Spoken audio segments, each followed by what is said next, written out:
Hey guys, it's David here for ODK, and I wanted to explain to you today how you can pink any gin you want.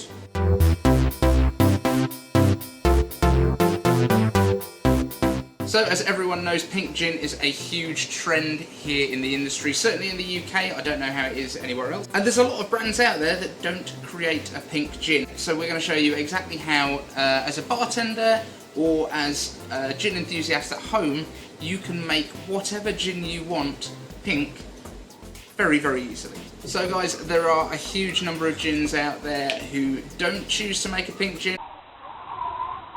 and that's absolutely fine. Gin has always been defined as a spirit with a predominant juniper flavour. Now, a lot of the pink gins that are out there don't have that predominant juniper, but if you really, really enjoy juniper, but you also want the fruitiness, this is how you can do it, and it will work with any gin you want. Probably don't do it with a gin that's already pink. That seems like a bit of a waste of time. So you're going to pour your gin as usual. So here we're using Barber's gin from London.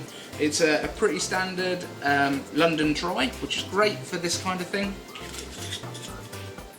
You're going to want loads of ice, obviously, for any gin and tonic. And obviously you can use your big gin balloons if that's something that you've got at home. Not everyone's got those though, and a nice Collins glass like this will work just fine.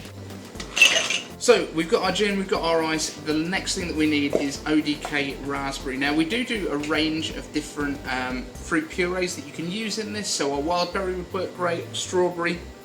I'm going to use the raspberry today because it's not overly sweet. But these also will last you for 3 months once they're open, and you don't need to even keep them in the fridge. We're only going to need about 5 mils of this to actually give ourselves a really good pink gin kind of flavour. And the great thing as well with ODK purees is that they will stir nicely into these drinks.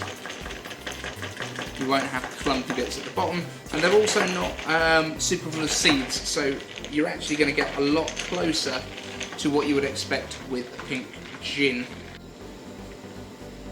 Top it up right to the top, and away you go. There is your pink gin. Make any gin pink with ODK.